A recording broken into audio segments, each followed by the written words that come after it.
So these are the two pieces that I want to work on in today's video. I feel like I'm missing something because I already drank my coffee while I was cleaning the house and doing laundry. And now I feel like I need another beverage while I do this intro. But so we have this butter yellow short sleeve button down with like baby blue flowers on it. I just think that this pattern is so pretty and I need something like this in my wardrobe, especially for summer. And I think I've worked on a short sleeve button down in my last 3 alterations videos. And I really want to do something different with this that I haven't already done within the last month. So I still have to brainstorm what I want to do with this. And then the next one we're going to work on today is this green linen dress slash beach cover up. I feel like this is more of a beach cover up. I'm not really sure. It doesn't have a size on it. It doesn't have a brand. It just has a tag with 3 little stars. I have no idea, but there is a tag on the inside somewhere and it says made in Italy, 70% cotton, 30% linen. So,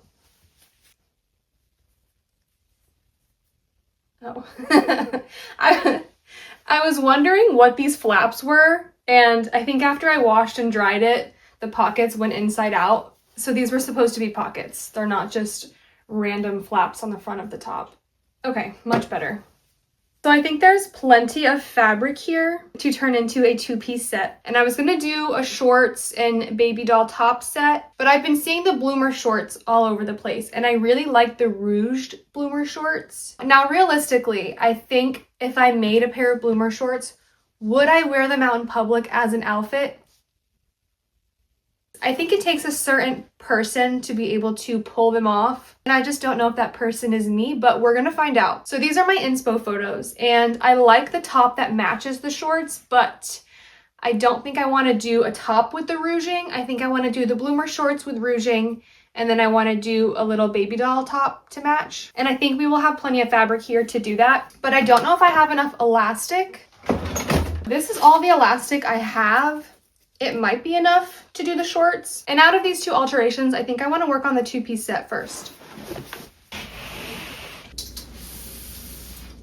Here's what we're working with for the linen dress.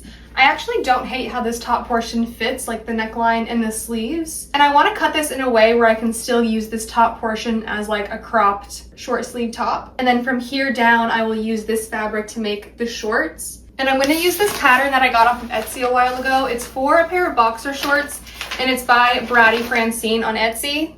I'm going to use this pattern as my guide, but I will be modifying it because I don't want to have the thicker waistband. And I also don't need the bottom hem to be as thick as they are for the boxer shorts. I think I purchased this pattern for maybe $6. And I have used this pattern to make shorts so many times, so highly recommend.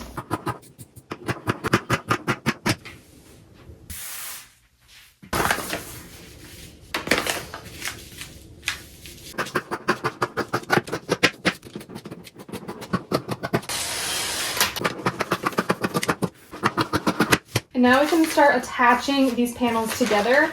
I'm going to take one back panel with one front panel.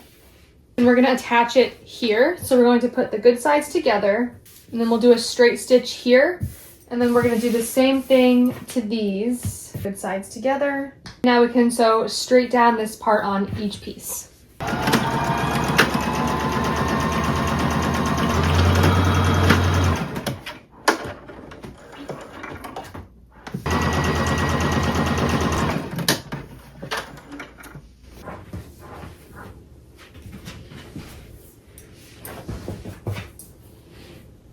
Now we can put these together. And this is what we just stitched here. This seam here was actually down the back of the dress, but you weren't able to see this from the front, and I just cut my pattern right over it. So we're just gonna ignore that and make it a part of the shorts. And now I can sew right along this U shape here.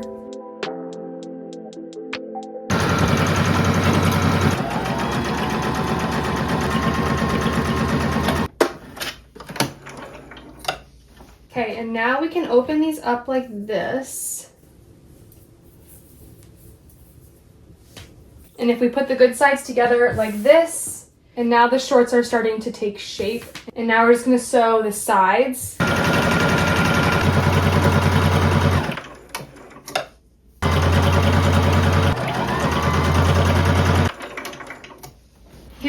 progress update for our shorts so far.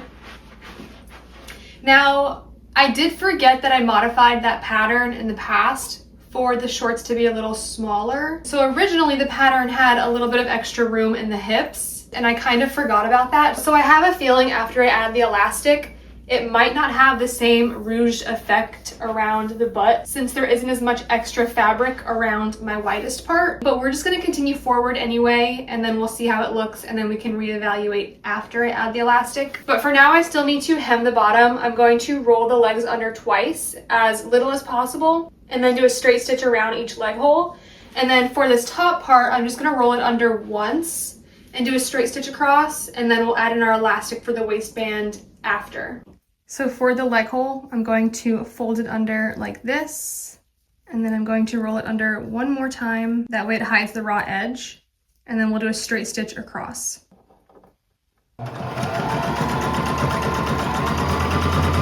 And here's how the leg holes look now that we've hemmed them.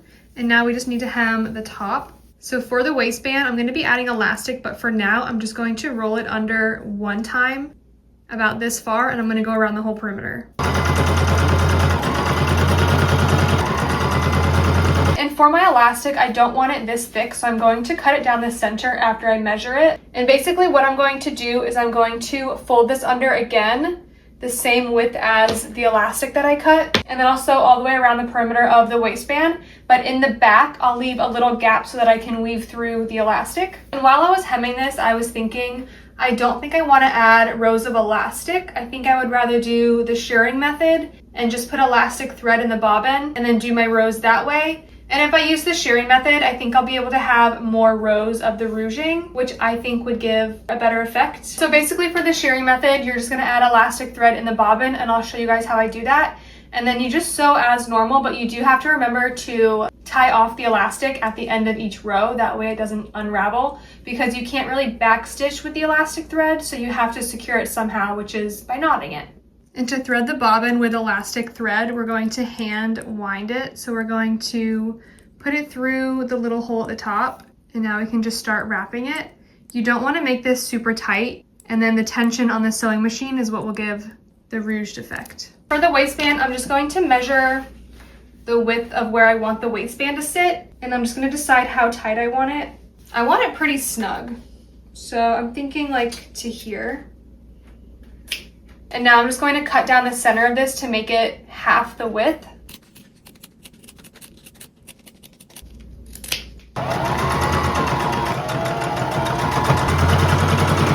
And now here's how the waistband looks now that we folded it under. And now we have a little gap here, and now we can weave this through. And I just used a little safety pin to pull it through. And now I'm just gonna attach the elastic together, and then I can sew that little opening closed.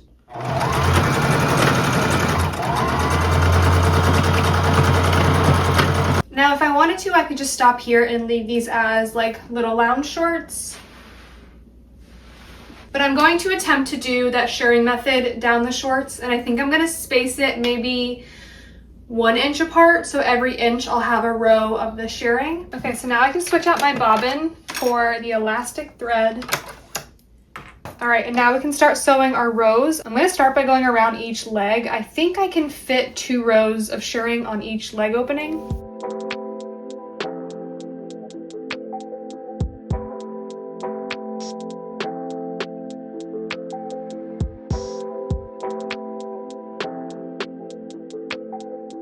So far, this is turning out like I had planned. I only have the shirring done on the legs, and now I can continue up the shorts with my rows of shirring.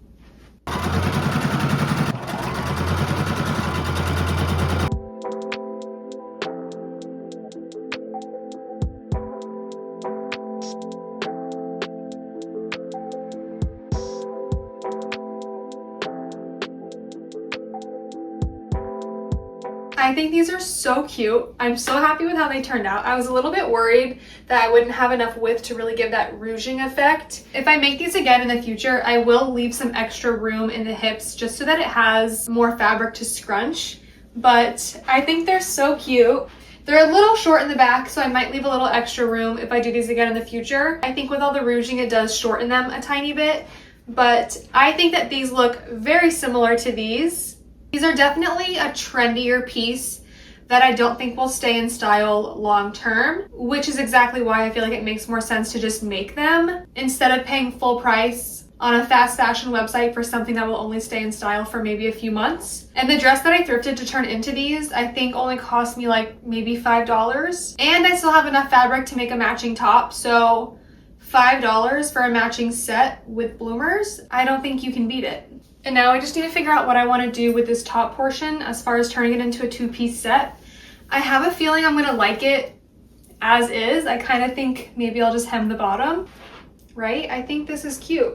Once I hem the bottom, it'll crop it a tiny bit more. But if I do a rolled hem and fold it under twice, a teeny tiny amount, it'll just take off the minimum from the bottom.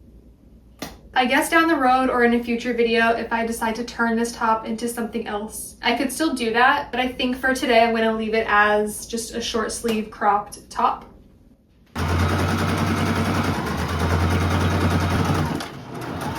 And here's the final look.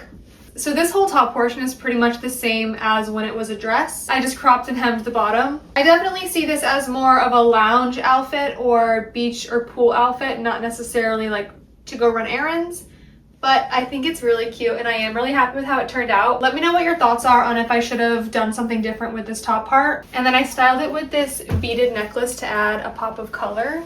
And then my chunky Doc Martens, and then just this everyday crossbody American Eagle bag. And now I want to work on that yellow floral button down. I think I thrifted this for maybe $5. And I mostly picked it up just for the fabric, not really the style of the top, because this top just isn't wearable for me personally. And my plan for this is to cut out the collar and to make it a square neckline. I also want to get rid of these pockets on the front. And I don't like these snap buttons. So I'm going to cut out the buttons and then fold it under. And then I'll sew it like this. And I want to add a couple ties for the bust. And I want the bottom hemline to be shaped something like this. So I'm going to keep the length in the front, but then on the sides, I'm going to hem it above the hips. That way it has more of this shape versus just being straight across. I'm going to start by seam ripping off these pockets.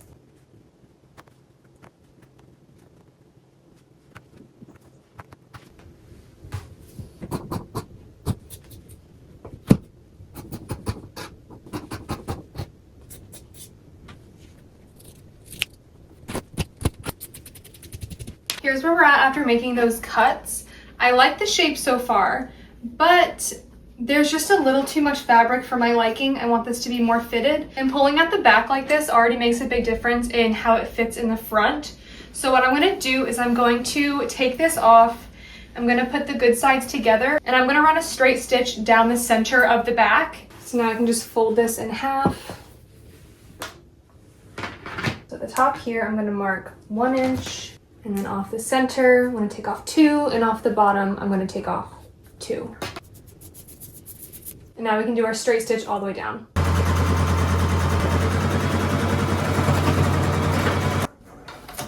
And this is after doing a straight seam down the back.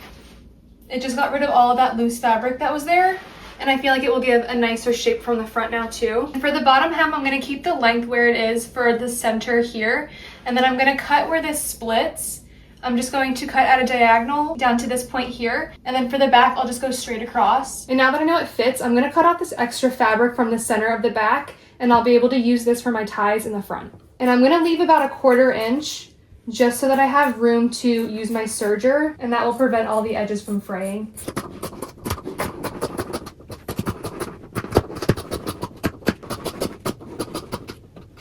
And now for this bottom hem, I'm just going to roll it under twice. And then do a straight stitch across.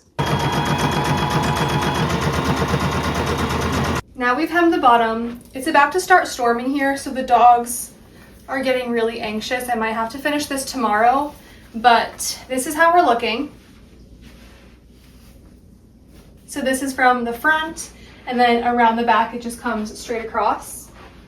So now for the raw edges here and around the neckline, I'm going to use my bias tape. Okay, I just decided for the neckline, instead of having it squared and then straight across over the bust, I'm gonna cut it to have a really slight V-neck, like this.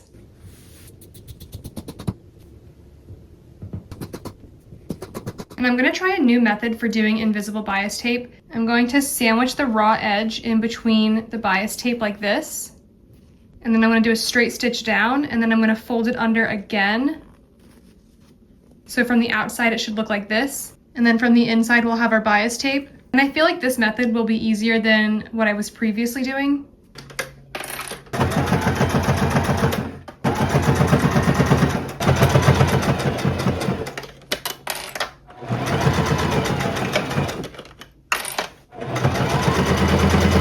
And now here's what it looks like from the outside, and then from the inside with the bias tape. So my original plan was to add a couple ties to the front here, but now I'm thinking of adding like little clasps like this, and maybe doing those down the front. I got some on Amazon a long time ago and I never used them. So I feel like this would be a good little experiment. And if I don't like it, then I can remove them and then add the ties like I originally planned. I'm just going to hand stitch these to one side, and then I'll attach the loops to the other side.